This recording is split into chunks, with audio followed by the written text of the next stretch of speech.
Assalamualaikum warahmatullahi wabarakatuh. Saya Rami Riwayat Ningsi dengan NIM 1191132530 dari jurusan Tadris IPS Angkatan 19 akan menjelaskan tentang demokrasi liberal. Demokrasi liberal dapat didefinisikan sebagai sistem politik dengan banyak partai dan kekuasaan politik berbeda di tangan politis sipil yang berpusat di parlemen. Arti lain dari demokrasi liberal yaitu demokrasi parlementer. Dalam demokrasi liberal, pemerintah memberikan kebebasan seluas-luasnya kepada warganya.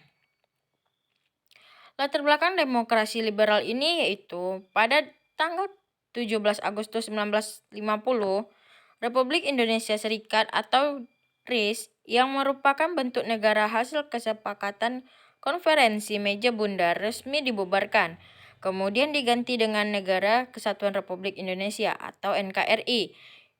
Sistem pemerintahannya berubah menjadi demokrasi liberal dengan sistem pemerintahan parlementer yang berdasarkan pada Undang-Undang Dasar Sementara atau UUD 1950. Adapun ciri-ciri dari sistem parlementer ini yaitu yang pertama,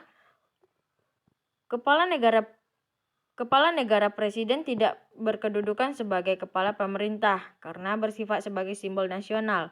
Yang kedua yaitu pemerintahan dilakukan oleh kabinet yang dipimpin oleh seorang Perdana Menteri. Yang ketiga, kabinet bertanggung jawab kepada parlemen dan dapat dijatuhkan oleh parlemen melalui mosi tidak percaya. Selanjutnya yaitu ada sistem kepartaian, yaitu sistem kepartaian yang berlaku di Indonesia pada masa demokrasi liberal adalah sistem multipartai. Dasar hukum dari sistem kepartaian adalah Maklumat Pemerintah 3 November 1945. Berlakunya sistem multipartai berdampak pada meningkatnya jumlah partai politik di Indonesia.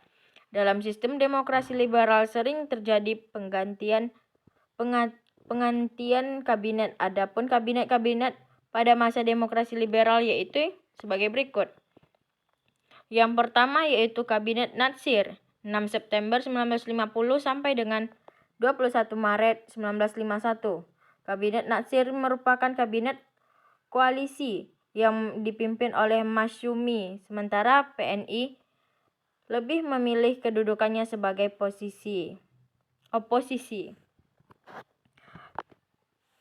Berikutnya yaitu ada Kabinet Sukiman.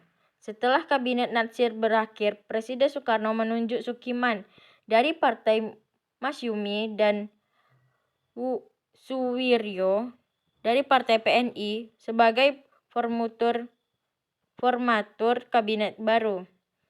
Kabinet koersi itu dipimpin oleh Sukiman dan kemudian lebih dikenal dengan sebutan Kabinet Sukiman. Kabinet Sukiman memiliki program 7 pasal dan diantaranya mirip dengan program dari Kabinet Natsir.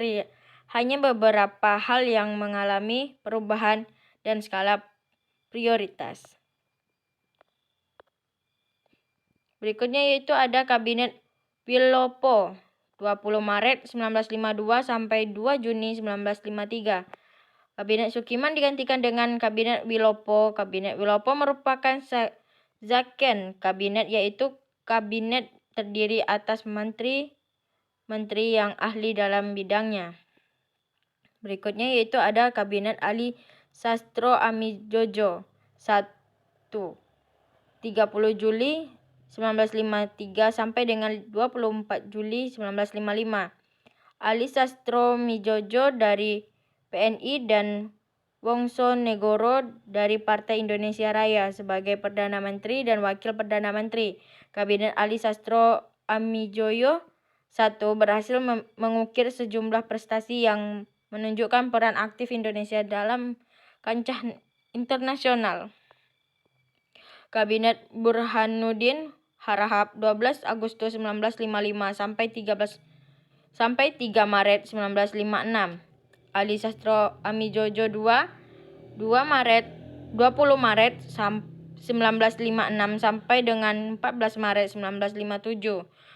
Berikutnya itu ada Kabinet Juanda 9 April 1957 sampai dengan Juli 1959. Kegagalan konstituan yaitu yang pertama, Badan Konstituen bertugas merumuskan Undang-Undang Dasar yang baru. Yang kedua yaitu hingga tahun 1959 konstituen belum berhasil menerapkan dasar negara. Dalam sidang yang berikutnya itu dalam sidang konstituen muncul dua usulan dasar negara yaitu Pancasila dan Islam. Konstituen dibubarkan melalui dekret Presiden 5 Juli 1959. Perkembangan ekonomi demokrasi liberal. Kondisi perekonomian di Indonesia merupakan demokrasi liberal, masih tersoek-soek, dan ini dikarenakan politik dan perekonomian masih belum tertata dan belum stabil. Keterpurukan ekonomi pada masa itu membuat pemerintah mengeluarkan sejumlah kebijakan-kebijakan yang dimaksud diantaranya yaitu yang pertama Gunting Syafruddin, kebijakan pemotongan nilai mata uang atau Senaring yang diambil Menteri Keuangan Syafruddin Prawira Negara. Yang kedua yaitu Gerakan Benteng, adalah sistem ekonomi yang bertujuan mengubah struktur ekonomi kolonial menjadi struktur ekonomi nasional. Sistem ini dirancang oleh Menteri Perdagangan Sumitro Djodjodikusumo, ayah dari Prabowo Subianto. Gerakan Banteng diwujudkan dengan menumbuhkan penguasa Indonesia lewat kucuran dana kredit. Nasionalisasi The Javas Bank.